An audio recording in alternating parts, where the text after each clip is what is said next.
Este é o podcast Pode Dançar, produzido pelo Instituto Festival de Dança de Joinville. Com o objetivo de trazer temáticas e personalidades importantes do mundo da dança para um bate-papo de um jeito que você nunca viu. Oi, pessoal, eu sou a Lari. Eu sou o Nando e nós somos o Ballet Couple. Além de bailarinos profissionais, Somos os hosts em 2024 do Pode Dançar, o podcast oficial do Festival de Dança de Joinville. Sejam todos muito bem-vindos, em especial a nossa ilustre convidada de hoje, Priscila Yokoi. Muito obrigada. Bom, a Priscila é bailarina, palestrante, professora e produtora, idealizadora do projeto de lei Dia Municipal do Balé Clássico em São Paulo e é fundadora do Fórum Internacional de Cidadania da Dança. Na dança. Também foi diretora artística da Escola de Dança do Teatro Municipal de São Paulo, medalha de ouro e prêmio de melhor bailarina do Festival de Dança de Joinville, onde você retorna agora, né, e de outras formas, com outras experiências. E como é pra você retornar agora pro festival? Você sempre vem, né, pro Festival de Joinville, mas ir transformando essa relação com os anos, assim? Olha, é muito legal, porque eu venho pro Festival de Dança desde 10 anos de idade. Faz 31 anos que eu venho pro Festival de Dança de Joinville. Edição 11, então, do festival? Nossa! Você participou da história do festival. Da história do festival, Todo exatamente. Então eu já vim competindo, já perdi, já ganhei. já teve os dois lados da moeda. Já teve os dois lados da moeda. Já vim como professora, como diretora, né? Já fui jurada do festival e também como modelo, que é a Capésio, né? Na época da Capésio, muitos anos, enfim. E agora como expositora. Vim com a Danskin também, que é uma empresa americana, né? Quando veio para o Brasil. A gente trouxe ela aqui para o Festival de Dança de Joinville também. E agora com a minha marca mesmo. E é uma experiência, assim, incrível, porque você, além de ver a evolução do festival, né, eu consigo estar e ter a visão, na verdade, de todos os ângulos do festival, entendeu? Eu acho que você é uma das únicas pessoas que já foi competidora, né, jurada e expositora, assim, em todos os lugares. Os extremos, exato. Nossa, muito eu faço parte desse festival mesmo. Eu fiquei com uma dúvida aqui agora. Sobre, você ficou mais nervosa pra dançar ou quando você trouxe os alunos? Quando eu trouxe os alunos. Jura? Sem dúvida, sem dúvida. Quando eu trouxe os alunos. Eu vim 2 anos com o Teatro Municipal. E aí, nesses 2 anos, assim, é muito louco isso, né? Porque, assim, quando a gente dança, a gente sabe aquilo que a gente ensaiou, aquilo que a gente tá muito seguro pra fazer, aquilo que a gente tá mais ou menos. A gente sabe como sair de determinadas situações, nós como os bailarinos profissionais. E eu sou profissional há muitos anos. Eu, com 14 anos, já era bailarina profissional. Então, assim, como lidar dentro do palco, eu já sabia muito bem. Então, eu não ficava nervosa. Eu dormia antes de entrar pra dançar. Agora, quando os alunos vieram... Aí não dava pra dormir, né? Meu Deus, não dava pra dormir, na verdade. Porque aí também, tipo, você não tá nas suas mãos, né? O que você podia fazer era até aquele momento. Depois, dali pra frente, tava fora do controle já, Exatamente. Nossa, eu fiquei muito nervosa. Mas muito... o último ano que a escola veio, ainda a escola veio com muitas coisas. A gente veio com 9 coisas. Nossa. E eu fiquei, nossa, meu Deus, meu coração, eu suava, frio, meu Deus do céu, será que vai sair? Imagina. E pros alunos também, como que foi? Porque eu acho, não sei, posso estar falando alguma coisa errada, mas a escola não tinha essa rotina de competição, né? Quando eles vieram pra cá, foi algo novo pra eles também. E como que foi a experiência de estar aqui no maior festival do mundo? Olha, pra eles, eu tenho, assim, o contato com todos eles até hoje, e eles falam pra mim, Priscila, mudou a nossa vida vir pro Festival de Dança, porque abriu a visão deles do que é dança. Eles não saíam da sala de aula. E eles dançavam sempre no Teatro Municipal. Quando, na minha gestão, a gente fazia espetáculos todo sábado, primeiro sábado do mês no Teatro Municipal para a população. Então, assim, eles tinham bastante contato com a plateia, com o palco, que isso é muito importante para a formação de um bailarino, mas eles não tinham um público diferente, né? Eles não tinham contato com outros bailarinos de fora. Então, quando eles chegaram aqui... E eles viram essa multidão de bailarinos, gente melhores do que eles também, né?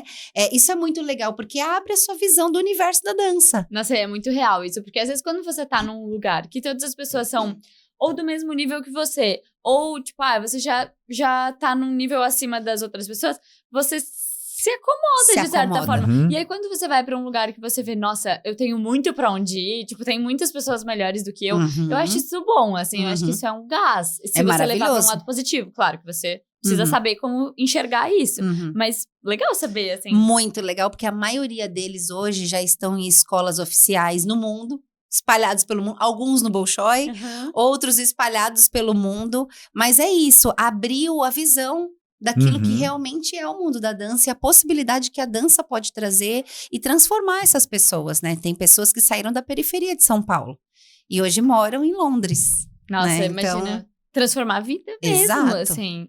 E a gente nunca teve esse contato com competição, né? Porque a Uhum. gente estudou no Bolshoi, então no Bolshoi a gente não podia competir fora, pelo menos Uhum. na nossa época. E aí a gente não teve esse contato com competição, então era quase que um mundo paralelo, assim. Uhum. Sim. E aí, com quando certeza. a gente já começou, fomos pra Rússia, já trabalhando como profissionais, não fomos pra competição, fomos pros Estados Unidos. Aí a gente, ano passado, a gente falou, vamos pra uma competição. A gente tinha essa vontade de viver essa provar, experiência né? também, saber É. como que é. E toda a rotina, né, que envolve Uhum. todo o evento. E aí, ano passado, a gente teve a nossa primeira experiência. E foi muito doido, assim, porque foi numa competição no USA IBC, não sei se você já ouviu Aham, falar. já fui. Você foi? Então, vamos Foi falar pra sobre isso. Jackson. É. Como Nossa, Jackson, não. Mississippi. Jackson pra mim marcou a minha vida. Jackson. É muito grande a competição lá, É não maravilhosa e assim, foi minha primeira competição internacional.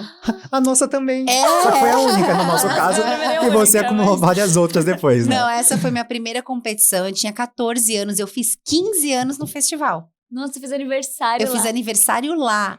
E foi tão legal, porque quando eu tava entrando pra dançar, a variação, né, no primeiro round, a variação de Paquita, aquela da diagonal, sabe? Aham. Tarararã, tararirarã, Ai, dos saltos. Dos saltos, Nossa.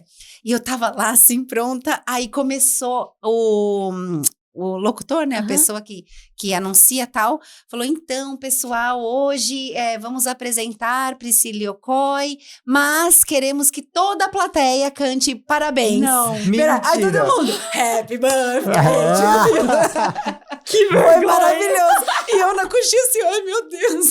Não, deve ter sido maravilhoso, mas antes de dançar... Antes Meu de dançar. Deus do céu. Que Aí, porque era no experiência. dia do meu aniversário. Mas eles Meu, foram queridos, Não, foram muito queridos. Olha, essa viagem pra mim foi a melhor. Foi a melhor viagem, assim, de experiência. Né? Eu fiz 15 anos lá, então a família que adota a gente, né, Aham. no festival, Uhum. fizeram uma festa. Foi muito bom. Foi uma experiência maravilhosa. Eu fui pra lá com síndrome do pânico. Lá pra Jackson, é verdade. Ali em Jackson foi uma coisa muito... Foi em Jackson que eu me converti cristã, olha que legal. Eu ganhei... Antigamente, lá no concurso, eles davam uma bíblia pras pessoas. Sério? Davam uma bíblia, um vídeo falando de quem é Jesus. E eu tinha síndrome do pânico. E eu não queria ir viajar pra esse lugar. E aí, porque eu ia ficar sozinha no quarto, eu já sabia, Uhum. né? Porque é separado, né? Sim. É no Sim. Bill Heaven College, não é? Foi numa universidade. Numa universidade. E dentro dessa universidade, cada um dormia num lugar. Sim. E eu queria dormir com o Gui, queria dormir com o Renatinho, que era o bailarino que dançava comigo. E o Gui falava, não pode, não pode. Mas aí o Gui falou, não, você vai dormir com uma mexicana, então vamos. Eu falei, então tá bom, se eu não vou ficar sozinha, então eu vou. Maravilha, fui. Mas eu, até o dia de viajar, eu dormia com os meus pais. Eu tinha síndrome do pânico, eu tinha muito medo de ficar sozinha. Eu não ficava sozinha. E foi muito legal. Quando eu cheguei lá, eu ganhei essa bíblia, tudo, esse vídeo. E a minha mãe falou pra mim, Priscila, quando você tiver medo, você vai ler o Salmo 91 todos os dias. E eu tremia de medo. Quando eu cheguei lá, a mexicana não foi, porque ela quebrou o pé. Nossa. Então eu fiquei sozinha no quarto. Pensa, de E é verdade. um período longo, né? É um competição. período longo. Gente, tô falando sério, era pânico. E aí eu não queria ficar no quarto, eu não queria ficar lá fora, e eu queria ficar só com o Gui. E aí a minha mãe foi conversando comigo, e verdade, eu fui lendo a Bíblia, o Salmo 91 ali, e eu saí daquele lugar o dia que eu não tinha mais medo. E depois dali eu só viajava sozinha, né? Olha só. Viajei a vida toda E sozinha. tiveram várias Ultrapassou outras essa- viagens, né? Várias outras viagens. Então, assim, Jackson marcou a minha vida pessoal. Fora a minha carreira, marcou a minha vida pessoal, porque realmente foi um milagre, assim, que aconteceu lá. E eu queria saber muito, você participou dessa competição, de muitas competições, e às vezes eu sinto que as pessoas que vão pra muitas competições acabam, algumas, né? Depende muito do jeito que a pessoa lida com aquilo. Acaba sendo se comparando demais com as outras pessoas. Uhum. Levando a competição pra esse lugar de comparação, pra um lugar que já não é saudável, assim, do tipo, ai, nossa, aquela pessoa é muito melhor que eu nunca vou chegar lá. Ou então, ai, eu sou muito melhor que aquela pessoa, sabe? Tipo, levando pra esse lugar. Como você acha que onde você acha que é um lugar saudável de ir para competições, conseguir oportunidades, viver as experiências? Igual você falou, ter uma coisa pra levar pra sua vida pessoal daquilo. Como você acha que você precisa lidar com isso, assim, psicologicamente, pra que... Olha, eu sempre vivi muito sozinha na dança, né? Por conta disso, assim, eu sempre, por mais que eu estivesse numa companhia lá em São Paulo, mas era uma companhia mais aberta, era uma companhia mais liberal, vamos dizer, e eu sempre dançava como guest nos outros lugares, então eu sempre dançava muito sozinha. E diferente daquilo que todo mundo acha que eu era bailarina de competição, eu não era bailarina de competição. A minha última competição foi com 20 anos e com 16 anos que eu ganhei o Festival de Dança de Joinville, eu não vim para mais nenhuma competição no Brasil. Eu não participava mais. Mas o porquê eu acho importante as competições? Porque quando você entra numa companhia, você passa por uma competição todos os dias. Né? É audição todo dia. Se o coreógrafo chega para montar um balé, você passa por uma audição. Não é? Se o próprio coreógrafo dali de dentro vai montar um balé, vai remontar um balé, você passa por uma competição. Não tem jeito, é uma audição. E você tem que saber se vender, entre aspas, Com né? certeza. Exato, você tem que saber se vender e você precisa saber também a lidar com as frustrações. Né? Então, começar, não digo muito de pequena, para se expor tanto, mas começar a lidar com esses sentimentos, eu acho super importante para você amadurecer. E foi o que aconteceu comigo. Minha mãe e meu pai sempre me ensinou muito, Priscila, foca no seu trabalho. Né? Para de se comparar com os outros. Tenta cada dia você ser melhor do que você. Então, se hoje a sua variação não foi XYZ, amanhã você vai se esforçar para que ela seja XYZ. Se o grampá, você titubeou aqui, amanhã você vai... Entendeu? Então, eles me ensinavam isso. E eu não gostava de assistir as outras pessoas. Eu assistia os ensaios e tal, mas antes de dançar, eu preferia dormir, descansar, do que ficar olhando o outro na coxia. Porque realmente... Pra não entrar nesse nervosismo, nessa ansiedade, né? Da comparação, né? Então, assim, lá no Japão, por exemplo, antes de mim, quem dançou foi a Polina. Gente! Cara, a Polina dançou antes de mim, sem brincadeira. Eu ia entrar com o grampá de Arlequinade e ela dançou o grampá de Gisele antes de mim. Deus. Agora, pensa a Polina... Entendeu? E assim, a Polina, ela já era, não era a Polina de hoje, mas ela já era o destaque da Vaganova, da escola, entende? Ela já era o destaque do Bolshoi. Que, querendo ou não, acaba sendo um destaque internacional. Internacional. Né? Claro. Só que assim, não tinha internet como é hoje, mas todo mundo já conhecia ela. Ela era tratada como uma estrela ali naquele concurso, entendeu? E eu, a Priscila Ocoy, entendeu? Uma menina que veio do Brasil e tal.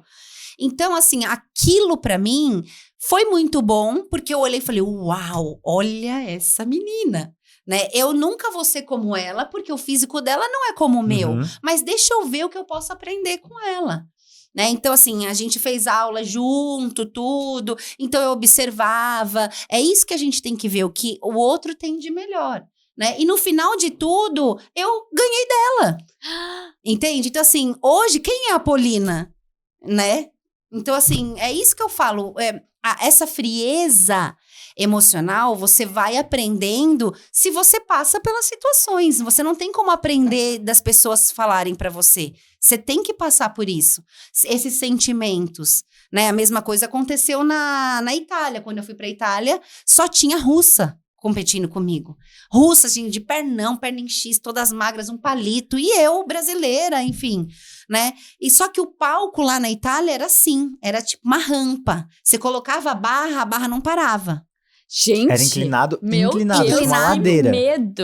É um dos palcos mais inclinados do mundo, esse palco. Realmente, assim, ó, é surreal.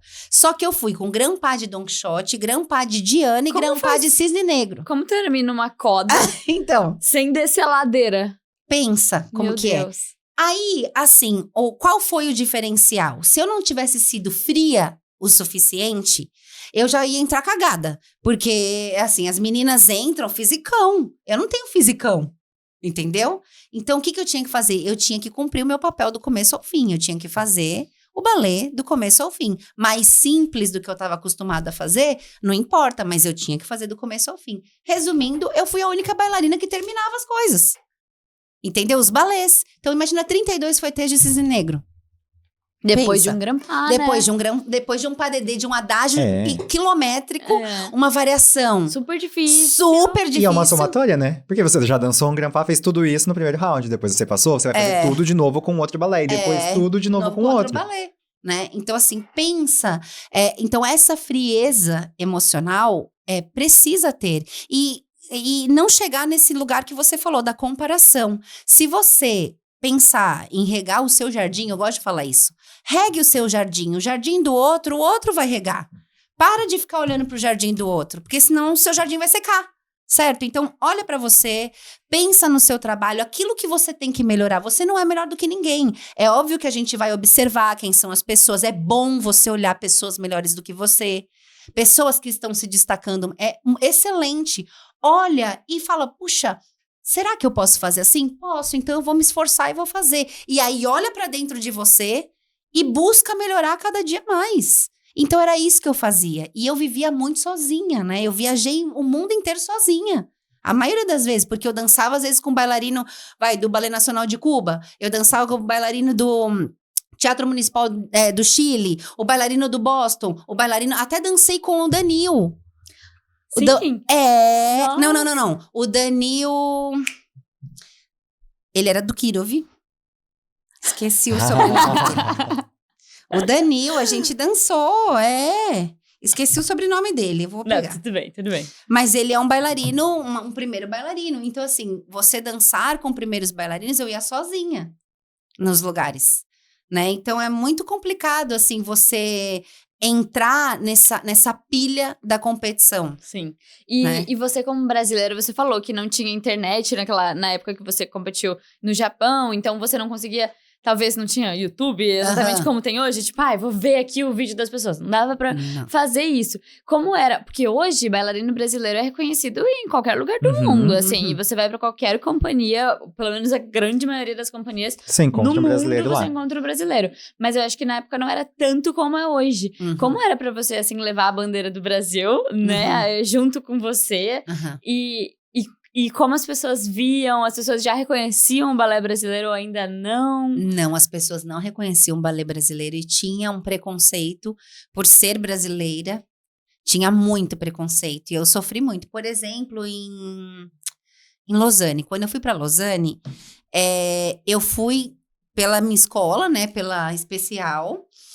Eu ganhei a viagem toda num concurso que teve Mercosur na Argentina. Aí eu ganhei o prêmio de melhor bailarina, que era prêmio Cecília Kersh, e ganhei a viagem toda paga para Lausanne. O meu diretor não pôde ir comigo naquele ano, então eu fui sozinha. Pensa, 16 anos, sem falar nada, sem telefone, sem celular, sem nada. Eu fui sozinha. Cara na coragem. Na cara e coragem. Meu pai me deu um dicionário desse tamanho, porque não era Google Tradutor, era um dicionário. E ele falou, Priscila, você quer ir? Quero, eu vou, o Gui não pode ir, mas eu não posso perder essa oportunidade, eu vou. E fui, com a cara e a coragem. Cheguei lá, nunca me esqueço, em Geneve, eu olhava para um lado, meu Deus, para onde eu vou, meu Deus, e agora onde é Lausanne? Né? Aí eu ia perguntando aquele inglês índio, aí as pessoas bem grossas falavam onde é que era, beleza, cheguei no hotel. Maravilha. Quando eu cheguei lá no concurso, não tinha tradutor. Não tinha tradutor. Atualmente tem. Né? Atualmente tem, mas na época não tinha. E aí, como que eu vou me virar? E as reuniões de professores? Como que eu ia fazer? Eu não ia nas reuniões de professores, eu só ia para os ensaios. E aí, eu olhava ali na tabela, pegava ônibus do meu hotel para lá, eu pegava ônibus, tudo sozinha, né? E aí, teve um dia que eu passei mal, acordei no hospital. Porque eu passei mal dentro do festival. Acordei no hospital, aí ligaram pra minha mãe do hospital. Foi o único dia que eu falei com a minha mãe. Porque eles ligaram porque você passou mal. Porque eles ligaram porque eu passei mal. Que entendeu? difícil. Não, mega difícil. Pra mim, essa viagem também marcou a minha história. Porque o que acontece? Ali, as pessoas... Teve a reunião, eu fui pra final. Teve a reunião pra onde eu queria ir. Eu não entendia nada do que eles estavam falando pra mim. Resumindo, eu não peguei bolsa nenhuma porque eu não sabia. Eu só fazia assim. E tinha um brasileiro que foi, mas ele foi por uma outra escola alemã. A professora dele não deixava ele falar comigo. Não deixava. Meu Deus. É. E aí eu continuei sozinha, né? E aí eu fiz uma amizade com uma argentina, que foi a minha salvação, porque na final eu tive que apresentar de novo o contemporâneo. E como eu não tinha ido na reunião de professores, eu não sabia. Então, eu só fui com o figurino do clássico. Aí ela virou e falou assim, você não trouxe o figurino do contemporâneo? Eu falei, não. Ela falou, então eu vou dançar. Você é um número depois de mim, eu tiro a roupa na coxinha e te dou. E você Meu Deus, entra. ela foi muito Ela generosa Foi com muito você. generosa comigo, muito. E aí, foi isso que aconteceu. Eu fui, dancei o clássico, depois dancei o contemporâneo, assim. Então, assim, ó. Na verdade, eu vivia, entendeu? Eu vivia. Era meio que na base do improviso. Era assim, na base hora que o que der, deu. Exato, então assim, eu vivia, né? Então, por isso que eu falo, o bailarino, ele precisa aprender a se virar. E não tem jeito, se você ficar pensando em se comparando com o outro, chorando porque o outro tem, você não tem, o outro conseguiu, você não conseguiu, cara, você não sai do lugar. Entendeu? Você tem que ir assim, a vida...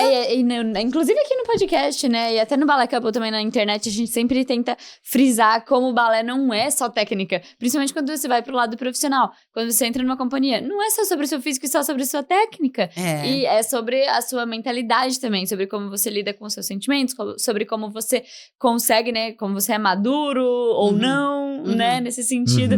E você sente que você amadureceu muito nessa trajetória? Provavelmente sim, né? Mas... Com certeza. Porque aí é muito legal, assim, as pessoas falavam pra mim, nossa, Priscila, mas você não erra. Porque assim, ó, isso te traz uma bagagem tão grande na sua vida que quando você pisa no palco, você consegue controlar suas emoções. Entende? Ao ponto de você saber lidar com as situações de uma escorregada, né, de um movimento que talvez no meio do caminho você vê que você não tá conseguindo e você não vai terminar, você conseguir mudar, conseguir sair daquela saia justa, entendeu? Então isso era muito legal. É muito difícil, mas isso a vida vai ensinando você. O estudante, por exemplo, de um profissional, né? Foi esse amadurecimento que você teve. E além das competições, você também trabalhou fora do país, já por um período um pouco maior do que o que é uma competição. E a gente também falou sobre essa diferença de não ter a comunicação da internet e tudo mais. Como que foi pra você lidar com a saudade nesse período que você estava dançando fora do país? Olha, a saudade, eu vou te falar que foi por isso que eu voltei, na verdade, né? Foi por causa da saudade. Eu sou muito família, embora eu viajava muito sozinha. Mas a minha mãe e meu pai sempre foram muito presentes na minha vida, né? De conselhos, de tudo. Então, foi muito difícil pra mim. De verdade, assim. Eu não consegui me adaptar fora do país, morando muito tempo longe. E a primeira oportunidade que eu tive, eu nunca vou me esquecer. Eu tava lá nos Estados Unidos, e aí o Ricardo Scheer me ligou e falou, Priscila, vai abrir uma companhia clássica em São Paulo. E a gente queria que você fizesse a audição. Eu falei, quando vai ser? Ele falou, em fevereiro. Eu falei, tá bom, tô indo. Peguei minhas coisas e fui embora. Eu tinha temporada. Louca, né? Na verdade, eu tinha temporada. Você não tinha terminado o contrato Não lá tinha ainda? terminado o contrato. Meu Deus! Aí eu peguei minhas coisas e fui. Deixei tudo nos Estados Unidos. Deixei tudo. Tchutchu, deixei roupa, deixei tudo. O meu diretor, eu acho que ele quis me matar. Depois Provavelmente. Eu nunca mais falei com ele. Nunca mais. Assim, eu falo com os bailarinos, o Juninho, inclusive, que dançava comigo na companhia. Mas assim, larguei tudo, eu tava tão desesperada pra voltar, tão assim, eu preciso voltar, eu não aguento mais ficar aqui, e vim embora. Talvez se eu tivesse encontrado, sei lá, um círculo de amizade mais parecido comigo, as pessoas que moravam comigo eram muito queridas, mas tinham costumes diferentes de mim. E é muito diferente isso, né? Às vezes, quem já morou em outras culturas acho que vai concordar comigo nesse sentido de você começa a perceber que existem muitas verdades no mundo, existem muitos jeitos de pensar e de fazer as coisas, mas tem coisas que são só nossas, assim, tão nossas tão que pessoal. É difícil de juntar e de misturar, e né? assim, até tirando pela nossa experiência, agora a gente tem esse facilitador, que é, né, as mídias sociais, tudo mais, a gente consegue no momento que quer, liga pra família, não é pessoalmente, mas você tá vendo, você tá ouvindo, tem um contato um pouco maior. Mas nós passamos 3 anos seguidos na Rússia. E se a gente Por não causa da tivesse... pandemia, por a conta da gente não pandemia, a gente voltou. não conseguiu voltar pro Brasil. É. Mas assim, se não estivéssemos juntos, eu também não sei o que seria. Eu Teria teria... voltado. Acho que eu não teria nem ido, na verdade.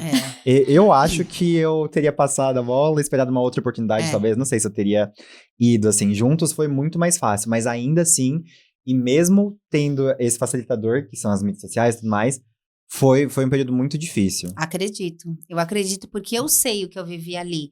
E assim, as pessoas eram maravilhosas. Gente, eu era muito bem tratada. Era a primeira bailarina. Entende? Então, era muito bem... Então, não era o problema as pessoas. O problema era eu. Entendeu? Assim, eu sentia saudade da minha família. Então, assim, foi muito difícil o período. Mas eu acho que existem pessoas que levam isso com mais leveza, né? De pessoa para pessoa. Sim. Mas se você vai com alguém, ou se você vai com um círculo de amizade, né? Que fala a mesma língua que você, assim, não a mesma língua de idioma, a mesma língua de costumes, né? Acho que é mais fácil você ficar e você se manter em outro lugar. Não é fácil. Os meus alunos que foram embora, eu sempre falo, olha, não é fácil.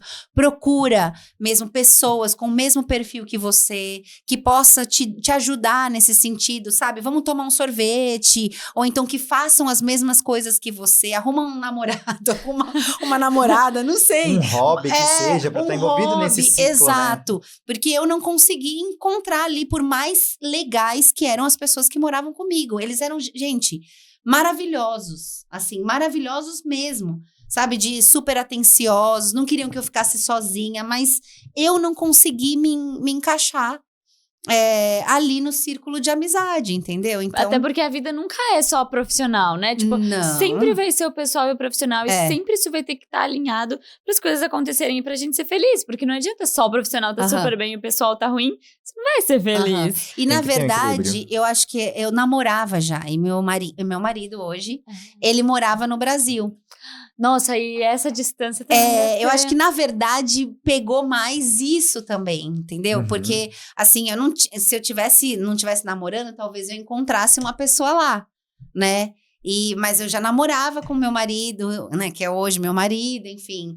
E eu gostava muito, então foi muito difícil. Nossa, foi difícil demais. Você, vou ler aqui pra acertar os nomes, mas ao longo da carreira foi primeira bailarina do Columbia Classical Ballet, do Balé do Teatro Municipal de Santiago do Chile e da São Paulo Companhia de Dança.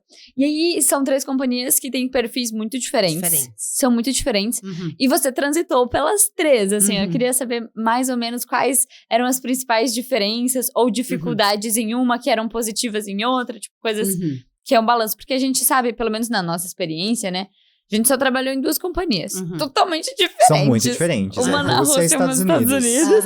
E aí a gente vê que, na Rússia eu gostava mais de algumas coisas. Por exemplo, o artístico era muito mais trabalhado na Rússia. E aí nos Estados Unidos a gente sente falta, assim, desse artístico tão minucioso. Sim. Mas ao mesmo tempo nos Estados Unidos, tecnicamente, as pessoas são muito boas e falam e tem fisioterapia e tem não sei o que. Aqui faltava um pouquinho na Rússia. Então sempre tem um lugar que tem mais e outro que tem menos, né? Equilíbrio em cada lugar. Bom, eu vou começar pelo balé do Teatro Municipal de Santiago do Chile. No Chile eu fui como guest. Então eu já fui num lugar completamente diferente, né? Assim, eu não passei por audições, eu já fui como convidada, eu já fui como bailarina principal. Só que o que eu sofri ali, eu fui com 19 anos. Nossa, como guest com 19 anos. É muito precoce, assim, né? Muito precoce. E assim, ali já tinham primeiras bailarinas que já tinham mais idade. Foi muito difícil, de verdade, assim, esse período. E se não fosse o Luiz Ortigosa, que foi quem dançou comigo naquela temporada, acho que talvez eu teria falado, quero voltar para casa. Por conta disso, né? A gente ficou um longo período ensaiando. Eles já ensaiavam outras coisas também ao mesmo tempo, porque lá é muito assim, né? E eu focada no Don Quixote, que era aquilo que eu fui contratada para realmente fazer. Então, eu fui já diferente, né? Eu já cheguei lá como primeira bailarina. Né? Então, você não teve todo esse caminho dentro do teatro, né? Foi em outras experiências, né? Isso. Mas então é isso. Então eu já cheguei num lugar privilegiado, vamos dizer, né? Agora, no Columbia, eu também cheguei como primeira bailarina, mas mesmo assim, a rotina era pesada também. Né? Assim como no Teatro Municipal de Santiago, era das 8 da manhã às 6 da tarde. Mas a gente tinha pausa, tudo. No Columbia, a gente não tinha pausa. Era das 9 da manhã às 3 da tarde. E aí, a gente almoçava depois, entendeu? Era seguido já. Era seguido. Tinha 15 minutos de lanche, essas coisas assim, mas era seguido, não tinha pausa para almoço. Então, a rotina de companhia, cada companhia de um jeito. Sim. A São Paulo era das 9 da manhã às 7 da noite. Você tinha a pausa do almoço, mas se você não tivesse mais ensaio, você tinha que continuar lá até às 7 da noite. Tinha que bater cartão. Então, assim, para se manter, acho que em todas as companhias, o mais difícil para mim foi na São Paulo, para poder me manter dentro do físico, dentro do perfil, porque eu ficava muitas horas lá ociosa.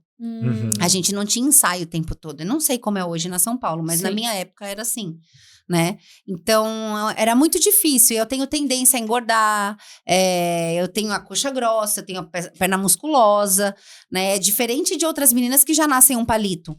Então, eu tinha que me cuidar. Para mim, o importante era eu ir pra academia, correr, mas a gente não podia sair, porque era SLT. Então, você tinha que cumprir aquele horário ali dentro, né? Então, às vezes, eu ficava lá no camarim, eu ficava então na sala assistindo. E, na verdade, isso foi bem difícil pra mim. Porque na maioria das companhias, você não ensaia todas as horas, né? Tipo, às vezes as pessoas nem sabem disso, que você vai ensaiar as coisas que você vai dançar. E no balé completo, a gente tem várias partes, então... Sim. Cada vai ter os horários de ensaios, né? E tudo mais. Então, mas é muito legal, assim, saber de toda essa sua trajetória e poder ter você aqui hoje com a gente. Muito obrigada por a sua disponibilidade de estar aqui, de vir e de compartilhar toda a sua história com tanta grandeza. E por ser uma referência também, muito né, obrigada. pra gente. Eu que agradeço, né, pela oportunidade das pessoas também conhecerem a gente um pouquinho, porque é isso, a nossa época não tinha, né, a internet, que é onde a gente alcança um número incrível de pessoas. Eu até tenho vontade, né, de ficar falando da minha vida, enfim, mas às vezes a gente não tem essa oportunidade. Hoje eu trabalho com outras coisas também, né, o nosso tempo também é dividido para outras coisas. E você é empresária também, exato, né? Exato. Então, que também é outro exige lugar. uma demanda, um tempo. Outro lugar, então, não deixei a dança, de certa forma, né? Mas é um outro lugar, são outras responsabilidades, é um nicho completamente diferente. Ali eu falo sobre tecido, sobre tecnologia, né? Sobre tantas outras coisas. É óbvio que tudo voltado para dança. Mas é um outro universo, né? De máquinas, de funcionários, né? De produção e do botão, da melhor agulha, do melhor fio. Eu acho que é o que mais dá trabalho numa produção, assim, no todo, sim, né? Porque você tem que pensar em tanta coisa, né? Pra fazer a coisa funcionar, assim, pra fazer a empresa funcionar, a marca funcionar, eu imagino que seja... Sim, às vezes a gente fica bem cansado, mas o meu foco principal ali dentro da empresa é fazer o bailarino se sentir mais confortável. Porque eu começo a pensar, né? Nossa, como era no meu ensaio? O que eu fazia com as roupas? Né? O que eu usava? Como que era bom? Igual sapatilha de ponta. Eu usei todas as sapatilhas que você pode imaginar. Porque eu provava, eu gostava de provar. Eu já fazia isso na Capésio, de desenvolver sapatilha, tudo. Então, eu pensava nisso. E eu provava todas. Fala uma sapatilha aí que eu vou dizer pra você se eu provei ou não. Nossa, eu tenho uma infinidade, né? Não é? Mas é por isso. Porque eu sempre fui curiosa. Entendeu? Nesse sentido. Eu quero provar essa sapatilha. Deixa eu ver como que é essa sapatilha. Então, eu provava, eu via. Essa sapatilha pro meu pé não tá bom. Nanana, tá pegando aqui, tá machucando aqui. E eu sempre gostei muito de reformar as minhas coisas. Tanto tchutchu. Quando eu comprava um tchutchu pronto, alguém fazia um tchutchu pra mim, eu sempre colocava uma pedrinha a mais. Personalizava do seu jeito. Personalizava do meu jeito. Tem uma história muito engraçada, que eu dancei um balé do Jean Alex. E ele montou pra companhia. E aí, no meio do balé, a roupa que a gente tinha, eu achei que eu fiquei gorda. Aí eu falei, então acho que eu vou dar uma cortadinha aqui, costurar aqui, que aí vai esconder a minha coxa. Não. Menina, eu comecei a cortar aquela roupa. Quando eu coloquei a roupa tava um trapo. Meu Deus! A roupa ficou tão ruim, tão ruim, tão ruim. Eu dancei naquele dia, errei toda a coreografia, porque eu entrei toda desconcertada. Aí eu tive que mandar fazer outra. De tão ruim que ficou a roupa. Meu Deus. O Gia conta Não façam isso até em hoje. casa, tá, crianças? Cuidado com a personalização das suas roupas. Então, assim, Principalmente não faça. antes de dançar. Principalmente antes de dançar. O Gia, ele queria me matar. Ele falou, Priscila, eu não acredito que você fez Assim, isso. eu não vou tirar a razão dele. É. Entenda o motivo, Pois mas é. não tira a razão dele. Não, gente, completamente errada. Tipo, manda embora da companhia. Né? Porque, né? Como que vai fazer isso? Mas agora, pelo menos, você consegue usar a sua criatividade. Agora eu É. uso a minha criatividade pra fazer coisas muito boas e muito legais, justamente para as bailarinas. Então, assim, ó, já aprontei muito, né? Agora o negócio é sério. Demais. Obrigada mesmo, viu, Priscila? Imagina, Muito que é obrigada. E a todo mundo que está nos ouvindo, continuem ouvindo e assistindo no YouTube e no Spotify os próximos episódios. Tchau, tchau! Tchau. Até o próximo episódio.